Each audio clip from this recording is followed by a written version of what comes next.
Cześć! W dzisiejszym odcinku wideosłownika polskich zjawisk muzycznych opowiem Wam o postpunku. Czym jest postpunk? Drodzy Państwo, powiedzcie mi definicję postpunku, to Was ozłocę. Ja jej nie znam i przygotowując się do nagrania tego odcinka, zrobiłem sobie nawet taki dosyć niezły research, żeby właściwie coś na początku mądrego powiedzieć. No bo przecież nie jestem naukowcem, wiem intuicyjnie, czym jest postpunk, tak samo zapewne jak i Wy.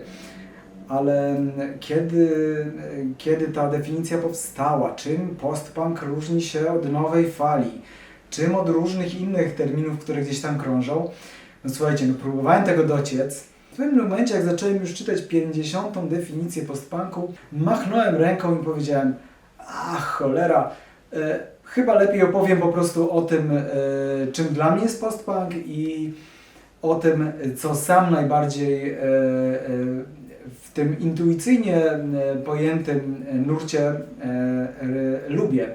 Zanim jednak powiemy o samym postpunku, musimy przecież powiedzieć parę zdań o punku, dlatego że oczywiście jednego by bez drugiego nie było. No chyba nie muszę tłumaczyć, że termin postpunk po prostu oznacza coś, co jest po punku. Ale sprawa z samym przecież punkiem jest dosyć zagmatwana, no bo nasza polska, czy szerzej mówiąc europejska optyka raczej zakłada, że to jest muzyka, która narodziła się w Londynie, gdzieś tam w 76-77 roku, no ale inni wykładowcy wyższej szkoły punka tak zwanej powiedzą: no hola, ale jaki Londyn? Przecież najpierw była Ameryka, najpierw było Detroit i zespół The Stooges i jeszcze MC5, no a przede wszystkim Nowy Jork, New York Dolls, jeszcze wcześniej Velvet Underground, te pierwociny punka, no i potem cała scena nowojorska, Ramones i całe środowisko skupione wokół CBGBs. No i Richard Hell między innymi, który przecież jest uznawany za jednego też z prekursorów stylistycznych, tak zwany stylowy punka. Nie bez powodu przecież zauważa się, że to nie Johnny Rotten z Sex Pistols jako pierwszy miał pofarbowane włosy i kolczaste czuby na głowie oraz różne agrafki wpięte w podarte części garderoby. I belong to the blank generation and I can take it or leave it each time. Well, I belong to the generation, but... Przechylałbym się też do tej opinii, dlatego że no przecież zauważmy, że Malcolm McLaren, menedżer New York Dolls, no, człowiek, który tam długo siedział, próbował się zajmować tymi muzykami, no wrócił w pewnym momencie do Londynu i zajął się tworzeniem zespołu Sex Pistols.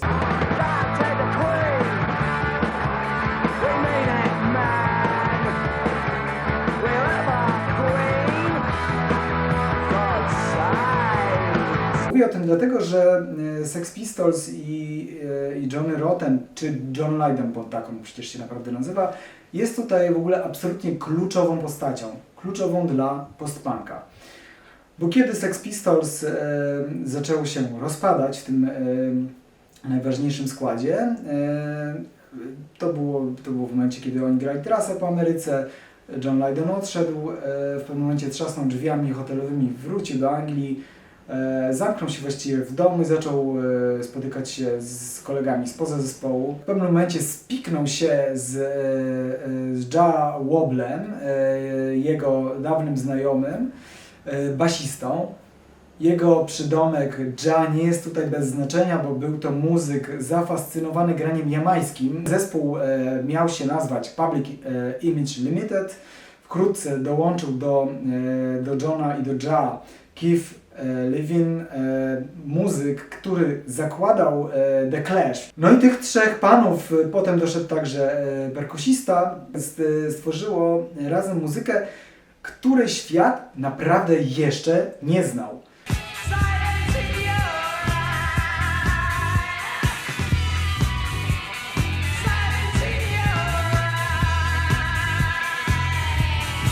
Zacytuję tutaj fragment tego, co sam Lydon mówił w 1978 roku.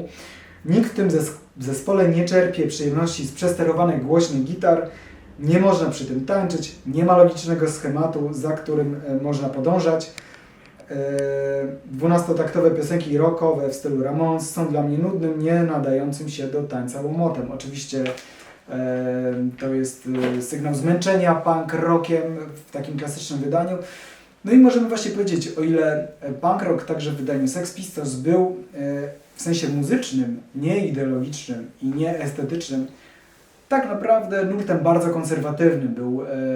Był tym czteroakordowym rock and rollem, po prostu podanym bardziej chropawo, bardziej zadziornie, bardziej niedbale.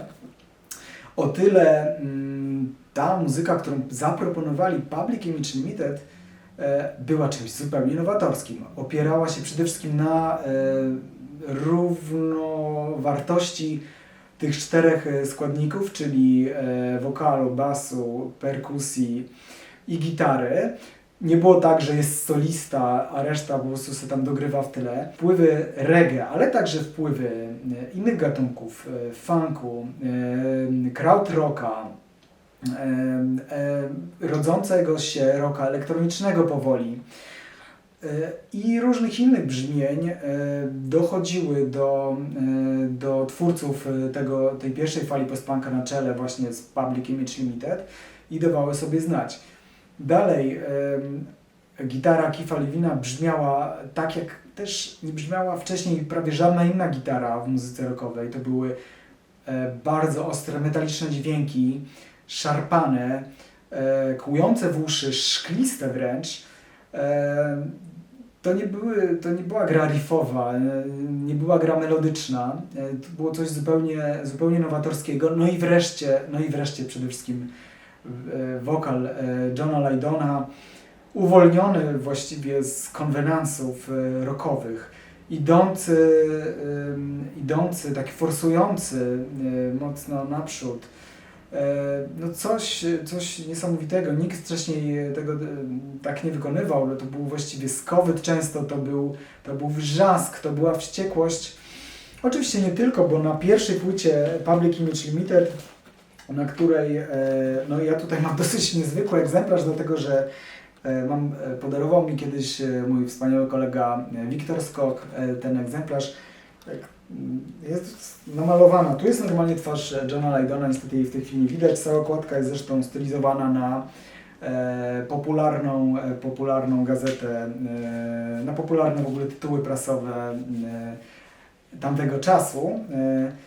Na tej płycie są także piosenki, no, które tak bardzo nie odbiegają może od rockowej generalnie formy, ale są też utwory wstrząsająco odmienne. Public Image Limited był tym pierwszym, najważniejszym zespołem prekursorskim dla postpunka. Drugim, także angielskim, było Joy Division. Myślę, że tutaj nie ma co się specjalnie rozwodzić.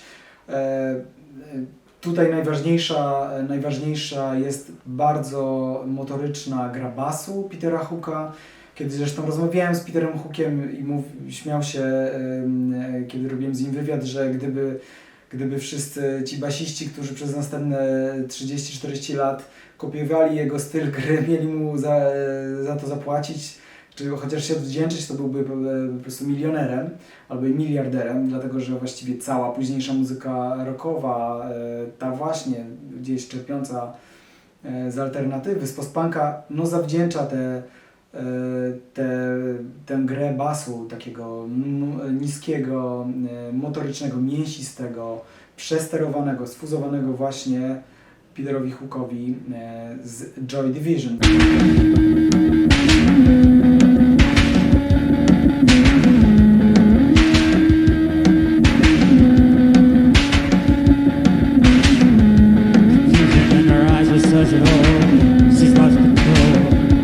Post-punk właśnie przełamywał bariery, przełamywał schematy w głowach oraz z takiego socjologicznego punktu widzenia, socjologiczno-muzykologicznego właściwie, przywrócił w dużej mierze europejskiej czy zachodniej muzyce taki pierwiastek, którego ona była pozbawiona, to znaczy przywrócił jej taneczny puls. No to raczej taniec nie był i trzęsienie biodrami, prawda, to nie były jakieś specjalnie mile widziane przez całe dziesięciolecia w europejskiej kulturze rzeczy, zjawiska. Ten miszmasz, który spowodował w dużej mierze post-punk, te załamanie się gatunków pomiędzy rockiem, funkiem, disco, które przecież rodziło się w tych samych klubach nowojorskich, do których chodzili twórcy punka. To był przecież jeden konglomerat artystyczno-towarzyski. No dalej różne elementy etniczne, reggae. No, to wszystko sprawiło moim zdaniem, że europejska kultura zyskała coś bardzo fajnego, bo moim zdaniem nie da się tłumić w ludziach naturalnej potrzeby tańca i zabawy. I to nie znaczy, że musi być jakaś głupia, bezsensowna rozrywka, jak śpiewał zespół The Wombats, Let's dance to Joy Division and celebrate the irony. Możemy tańczyć ironicznie, możemy tańczyć z głową. Zresztą zespół, który się narodził z Joy Division, czyli New Order, przecież proponował także taką właśnie muzykę.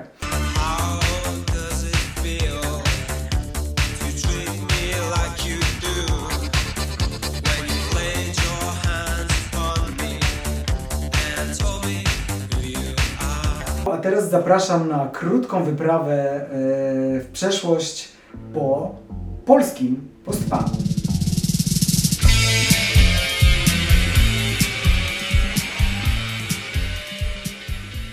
Nie możemy zacząć tej historii, tej podróży inaczej jak od płyty Brygady Kryzys, tak zwanego czarnego albumu.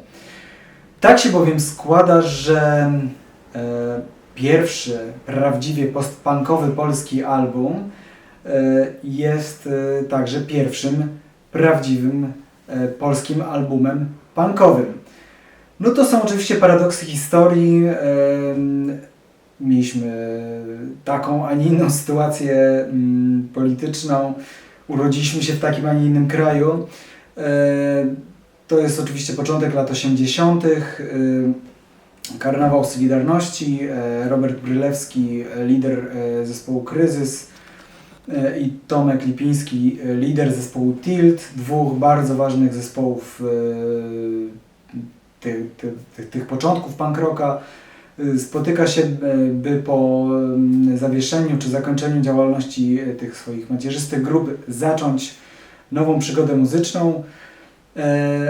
No i zakładają zespół, który będzie się nazywał właśnie Brygada Kryzys. Trwa, w międzyczasie wydarza się cały karnawał Solidarności, w ludzi wstępuje nadzieja.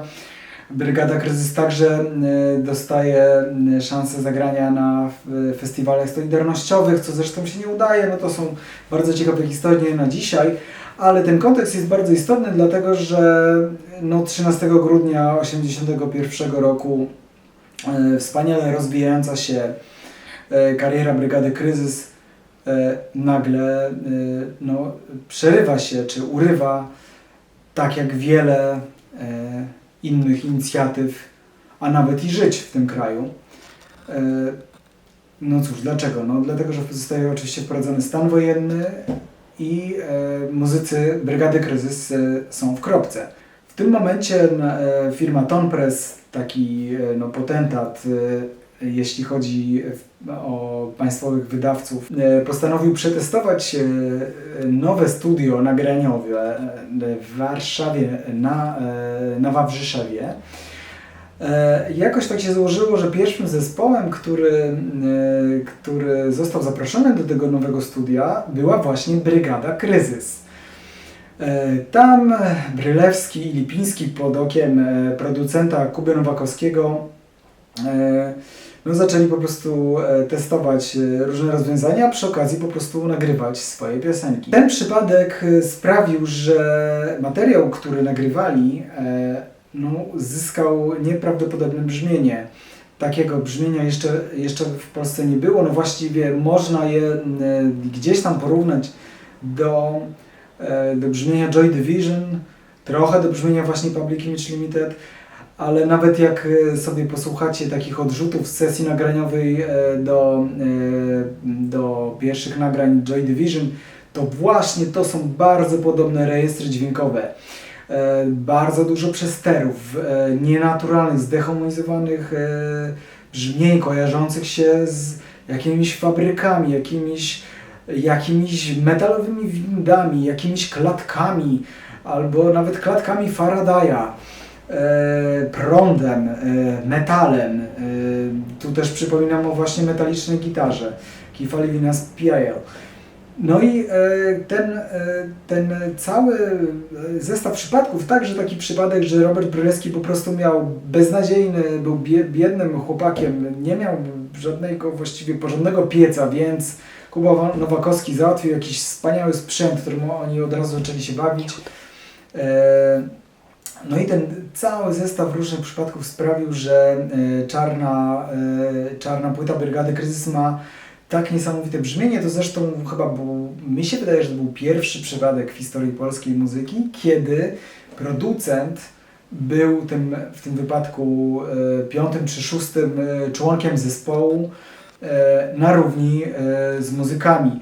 Wcześniej przecież na płytach nagraniowych, na płytach winylowych nie mieliśmy informacji o producencie, bo po prostu był realizator nagrań. Oczywiście nie chodzi o samo studio, chodzi także o sam zespół, o jego nowatorstwo, które wyrażało się także w tym, że był to od początku wymyślony koncept. Grafika, ulotki, charakterystyczne logo wpisane w gwiazdę.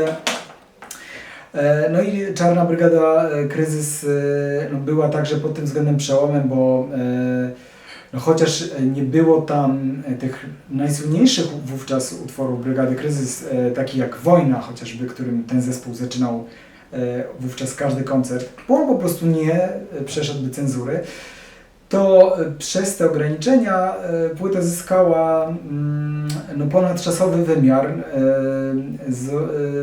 bo znamy ten oczywiście paradoks, który będzie się jeszcze w tej dzisiejszej mojej opowieści przewijał, że jeżeli coś jest zakazane, to trzeba to ominąć, trzeba o tych sprawach mówić inaczej, językiem ezopowym, metaforą, paralelą, parabolą. Czasami właśnie to te płyty, te dzieła sztuki, które powstały przez to, że nie można było czegoś powiedzieć wprost, zostają z nami po wsze czasy. Na Bliskim Wschodzie wszystko w porządku, na Bliskim Wschodzie wszystko gra.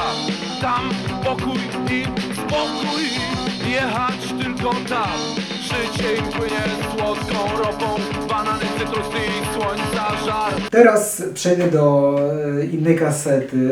To jest album Porzucona Generacja, na której znalazły się nagrania 4 zespołów z okolic Łodzi z początku lat 80. To był zespół Brak, Kontrola W, znana pewnie najlepiej Moskwa oraz The Corps. 2 ostatnimi nie będziemy się zajmować, ale Brak i Kontrola W to są takie zespoły, które gdybyśmy żyli w normalnym państwie, które dostałyby szansę nagrywania płyt, wydawania ich, gdyby nie stan wojenny, gdyby nie przeszkody rozmaite, cenzura, prawdopodobnie byłyby dzisiaj w kanonie polskiej muzyki lat 80. No i właśnie post-punka. Brak, jak przeczytam z non-stopu z czerwca 83 roku, zresztą na okładce wczesna wersja zespołu Izrael z Robertem Bryleskim. Jego kontestacyjny rock przejawia ciągłe niezadowolenie, negację, zwątpienie i krytykę dnia codziennego. Brak to nadal kontrowersyjna grupa, przedstawiciel najbardziej zbuntowanego odłamu naszej młodzieży. Brak powstał zaraz na początku lat 80. w Łodzi. Liderem był Ziemek Kosmowski. No i proponował muzykę, która właśnie już nie była czystym punkiem, tym przynajmniej co dzisiaj kojarzymy z tym terminem, ale właśnie no to był pionierski w Polsce chyba post-punk, muzyka osadzona na bardzo takim motorycznie grającym basie, bardzo surowa na rytmicznej, repetycyjnej perkusji, dosyć uboga też aranżacyjnie, przynajmniej do momentu, kiedy nie pojawił się tam saksofonista. No i także opowiadająca w załamowany sposób o konfliktach, zwłaszcza na linii społeczeństwo rządzący, analizująca propagandę. Cóż, zespół Brak nie doczekał się nagrania płyty z prawdziwego zdarzenia, chociaż robił furorę i zostawił po sobie tylko kilka profesjonalnych nagrań. Potem rozpadł się, Ziemek Kosmowski założył bardziej popowy zespół Rendezvous, który miał już gigantyczny hit, też grywany w Trójce radiowej i w innych radiostacjach, by po jakimś czasie zakładać kolejne zespoły, potem wyemigrował, wrócił do Łodzi, by objawić się zespołem Kosmowski. W okolicach 2007 roku wyszła płyta z gościnnym udziałem Muńka Staszczyka. To zresztą też ciekawy album dla tych, którzy lubią Szwagierko-Laskę czy w ogóle Grzesiuka, dlatego że jest to taki trochę folk miejski, ale po łódzku, z dużą ilością motywów żydowskich. To też ważna część tożsamości Ziemka Kosmowskiego.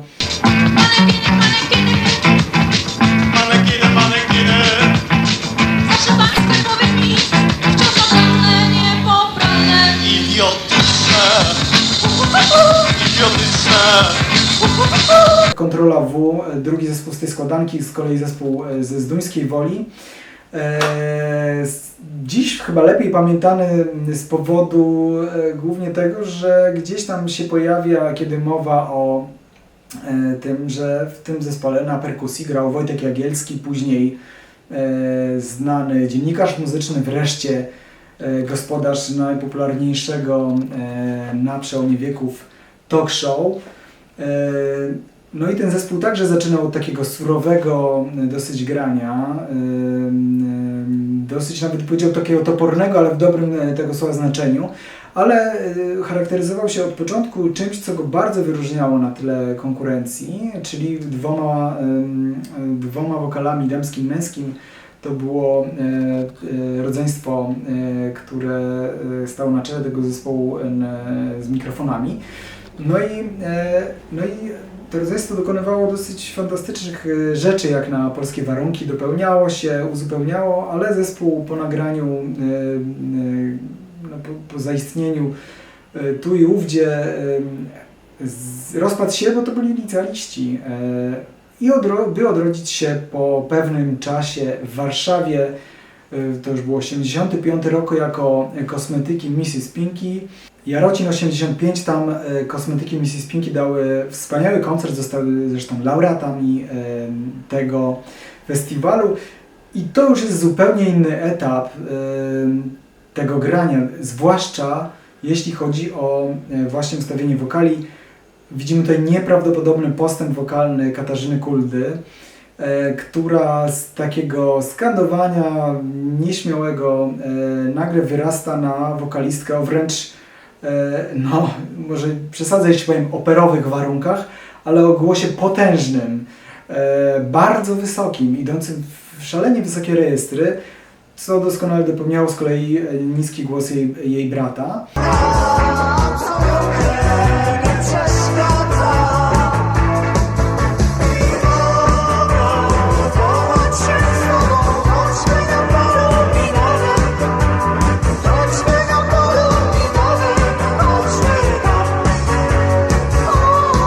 Klaus Mittwoch, debiut tego zespołu i właściwie też ostatnia płyta właśnie w tej oryginalnej konfiguracji, no to jest absolutna jazda obowiązkowa, nie tylko jeśli chodzi o post-punk, ale w ogóle o muzykę rockową w Polsce, czy w ogóle muzykę, zdaniem wielu, także chyba moim jest to być może w ogóle najlepszy polski album, jaki kiedykolwiek został nagrany.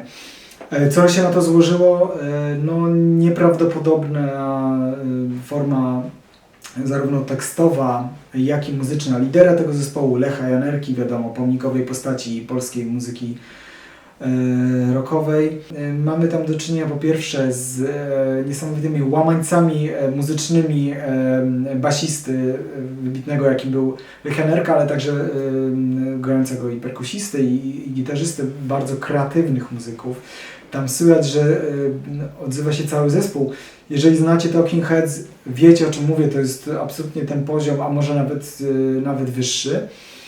A tym łamańcom muzycznym towarzyszyły też niesamowite łamańce językowe, genialne pomysły słowotwórcze, ale właśnie także fenomenalne pomysły na opisanie kondycji jednostki w sytuacji także szerokiego społecznego konfliktu w taki bardzo nieoczywisty sposób.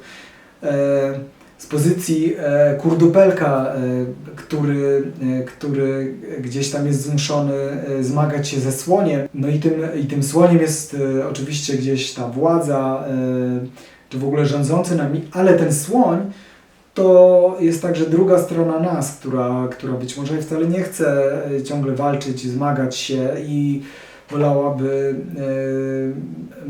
może gdzieś uciec, schować się i dać sobie spokój. I te lęki także przez tę płytę przenikają. Miał mieć łatwe życie słoń, Bóg dał mu na kurdupli broń. Twa zaś powinność wszelka, mimo najwady kurdupelka, by zawsze w kłopot wprawiać go. Do góry głowa, niech się słoń schowa, do góry podnieś krok. Klaus Mittwoch jest przykładem tego, jak styl postpunkowy może rozwijać się jakby do wewnątrz, szukać w obrębie samego siebie nowych światów i rozwiązań. Ta pierwsza płyta zespołu Kult, wydana w 1986 roku, rok później, pokazuje, jak muzyka postpunkowa może z kolei rozszerzać się na inne światy, jak może wypływać i podbijać nowe terytoria.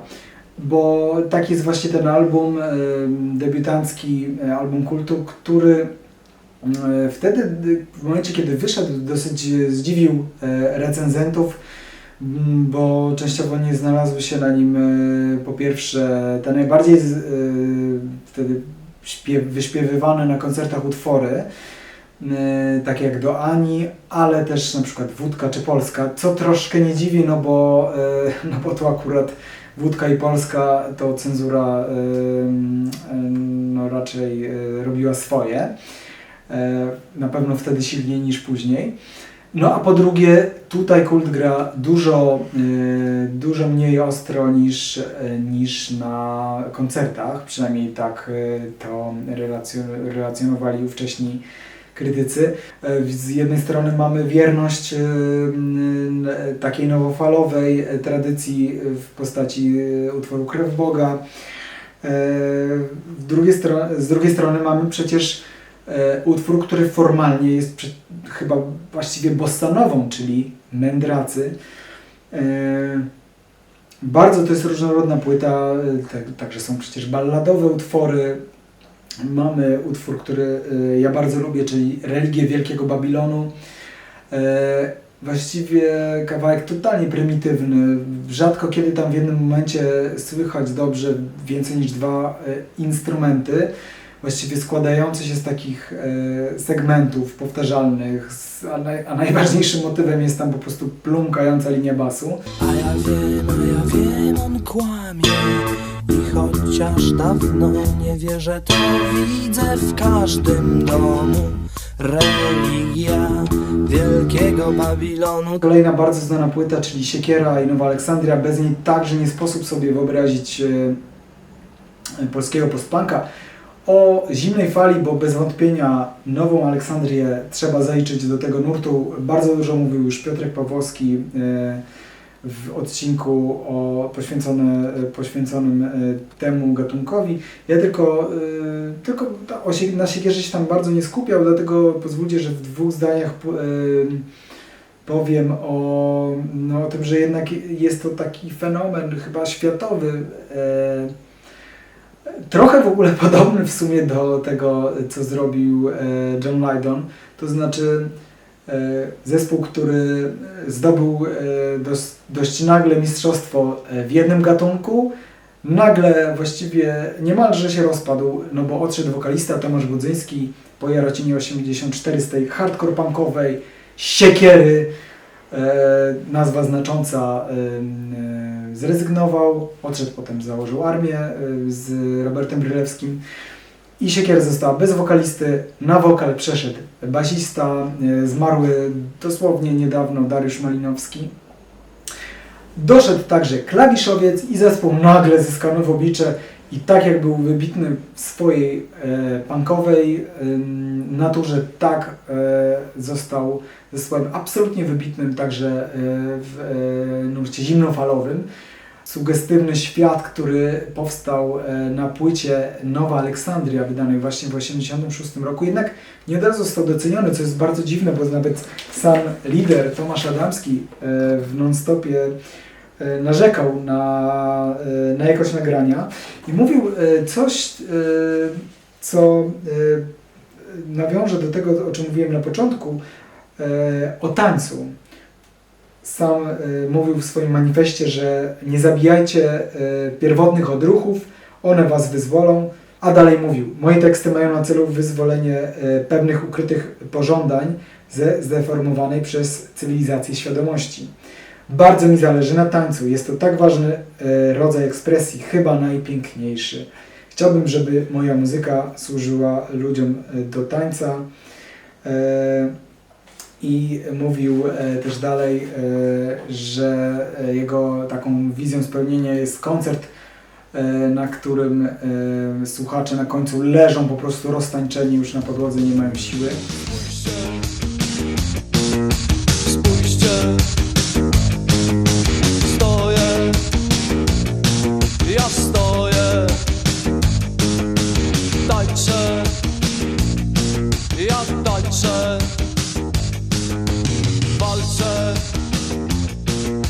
Pornografia to jest zespół, który miał nie farta. Prezentował muzykę na światowym poziomie, także wizualnie. Bywalcy koncertów pornografii czy prób z końca lat 80. z Łodzi wspominają, że ich oczom ukazywał się zespół właściwie wyjęty niemalże wizualnie i muzycznie z tych samych magazynów, które pisały o The Cure, o Mission, o Dead Can Dance, o różnych innych zespołach, które gdzieś tam zaczynały zjawisko zwane nową falą, czy potem rockiem gotyckim, bo pornografia jest właśnie prekursorem tego nurtu w Polsce i w ogóle w tej części Europy. Gościnnie na kasecie 1989-90 udzielała się Ania Ortodoks, wówczas taka chórzystka tego zespołu, założonego przez Tytusa de Ville. No niestety właściwie skończyło się fonograficznie wtedy na kasecie. Ten sukces, który pornografia odnosiła na koncertach, zresztą nie tylko był to sukces polski, także zagraniczny, no po prostu nie został zdyskontowany. Jak zażynane leśne drzewa, jak wycinany młody las, jak zatruwane jeziora. Teraz chyba chcecie zamknąć nas. Przetrwał oczywiście ten materiał na kasetach, powielany, przegrywany, aż wreszcie Requiem Records, bardzo zasłużona oficyna z Warszawy, wznowiła ten materiał w takiej bardzo pięknej, nietypowej formie z fotografiami Wojciecha Smarzowskiego, który był takim też nadwornym fotografem tego zespołu. Łukasz Pawlak, twórca Requiem Records, bardzo już zasłużonej oficyny dla polskiej fonografii, dla muzyki niezależnej, w takich nietypowych formach wydaje zresztą mnóstwo muzyki. On wydaje także muzykę aktualną, ale także archiwalną i to jest bardzo istotne z punktu widzenia naszego tematu. Bo choćby tutaj na swoim biurku, którego wy nie widzicie, mam stos wydanych przez niego płyt. To jest na przykład zespół Kafel. Kafel ze Szczecina.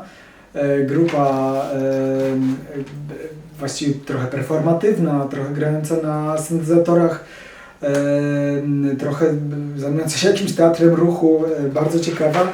Proszę bardzo, płyta z różnymi odłamkami w środku. Tutaj w tym zespole wszystko się wysypało. W tym zespole zaczynała Katarzyna Nosowska, czy także inny bardzo ciekawy zespół. Uwaga, będę szeleścił. Zespół Düsseldorf, tu gwoździe różne poleciały. Lecą różne elementy metalowe, bo ten zespół właśnie grał muzykę postpunkową na syntezatorach i był z kolei jednym z prekursorów takiego syntezatorowego, industrialnego grania z kolei. Też bardzo ciekawy nurt, który właściwie bardzo słabo w Polsce zaistniał.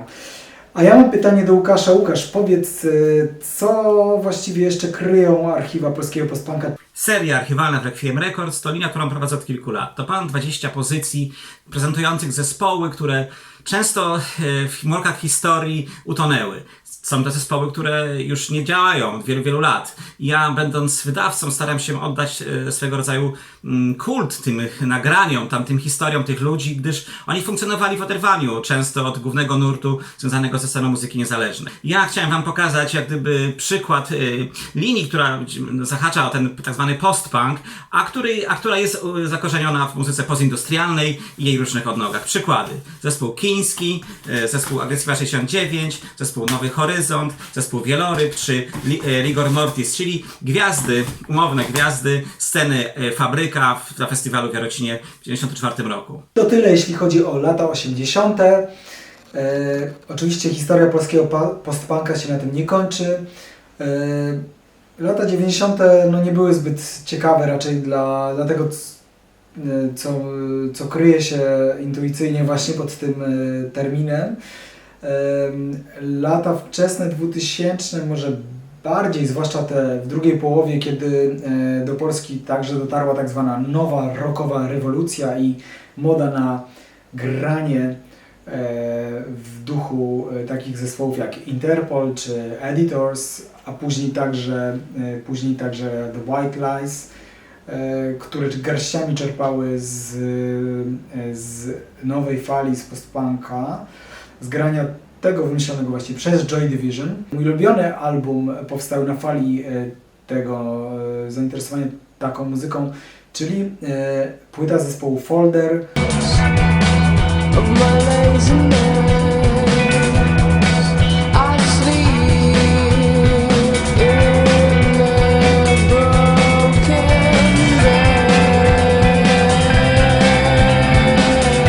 Red Love to jest wspaniały, właśnie wzorcowy wręcz post-punk, inspirowany zimną falą, z pogłosami, z bardzo eterycznymi, oplatającymi motoryczną sekcję rytmiczną, przysterowaną figurami gitarowymi i z wokalem, który możecie pewnie lepiej znać jako Asia i Koty.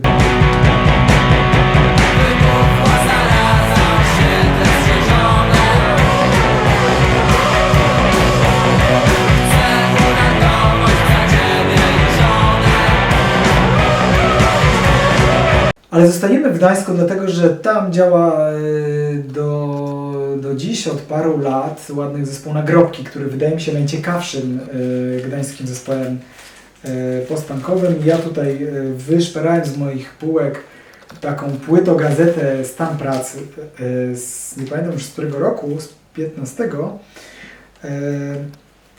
No i to jest fenomen, to jest taki zespół, którego chyba w polskiej muzyce nie było. Zespół, który tworzy utwory skupione właściwie tylko na jednym temacie, czyli na temacie śmierci. To był z początku żart, który rozwinął się właściwie w pełnoprawne i bardzo oryginalne zjawisko artystyczne, bo myślę, że Adam i Maciek, twórcy tego zespołu, odzyskali dla nas śmierć, wprowadzili ją z powrotem, może po raz nawet pierwszy od czasów barokowych, do takiego jakiegoś normalnego obiegu, w którym możemy o tym rozmawiać. Czy śpiewanie o śmierci się jednak nie nudzi? No z tym tematem przewodnim, który mamy, jest tak, że on się po pierwsze nie nudzi, po drugie jest zawsze aktualny, a po trzecie to my nie zawsze śpiewamy o śmierci, tylko po prostu przez kontekst nazwy ludzie myślą, że śpiewamy o śmierci. Więc tak to jest. Nie nudzi się. Jeszcze wiele o tym możemy pośpiewać. Mamy bardzo wiele pomysłów. W Byśmy Gdańsku przeskakujemy na inną scenę wrocławską. Tutaj zespół Kurs chyba jest najsłynniejszym jej reprezentantem, oczywiście jeśli chodzi o scenę niezależną. Zespół garściami czerpiący z dorobku postpunkowego, nawet nie zawsze dorobku czysto muzycznego, ale w ogóle ideowego, właśnie łamiącego wszelkie bariery.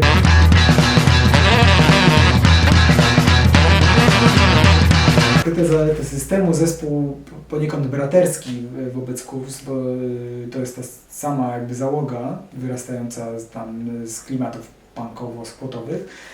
Ukryte zalety systemu w fenomenalny sposób, chyba najlepszy od czasów Klausa Mitwocha, Lecha Janerki, łączy motorykę szplisto-metalicznego ducha zabawę rytmiką z tekstami, które w bardzo nieoczywisty sposób opowiadają o dylematach współczesnego człowieka.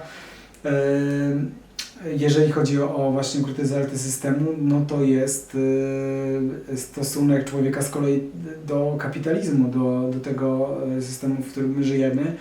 Praca ustąpi walce, a polityka drukarką 3D. Samoloty bankoków uderzą o wieżę z monet. Wszystko stanie na moment. To jest płyta, która jest jazdą totalnie obowiązkową, jeśli chodzi o post-punk w Polsce. Debiut zespołu Tryb, super grupy założonej przez muzyków 19 wiosen, Cool Kids of Death i Not. Płyta opowiadająca czy właśnie może bardziej inspirowana akcją T4. To jest tak, nazywa się ta płyta, Kochanówka. Bardzo sugestywny i mocny miks industrialnych brzmień, pogłosów. Pierwsza, totalnie skończona, absolutnie jedyna, ostatnia symfonia. Pierwsza, totalnie skończona, absolutnie jedyna. Już nie żyjesz, kontynuatorzy tradycji Zimnej Fali, także super grupa z Łodzi, tworząca w klimatach bardzo depresyjnych, mrocznych. Ostatni album, którego akurat tu pod ręką nie mam, wspaniały, nazywa się Tragedia. Jaki piękny dramat.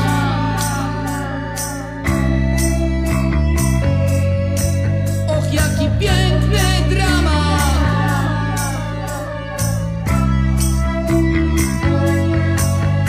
O te straszne mroki, które są na tej płycie, chciałbym zapytać Pawła Strzelca. Pawle, rozjaśnij nam, skąd właśnie te mroki się biorą. Teksty Już nie żyjesz i Ales, te wszystkie tragedie, te wszystkie złudzenia, to są takie samospełniające się przepowiednie. Nie są to żadne historie udawane. To są historie, które oddają faktyczny stan mojego ducha. Dzięki piękne, że zechcieliście dojechać aż do tego momentu mojego wideokastu. Kupujcie polskie płyty, słuchajcie polskich artystów, nie tylko postpunkowych, bo zwłaszcza w tych trudnych czasach oni bez nas dalej nie pociągną.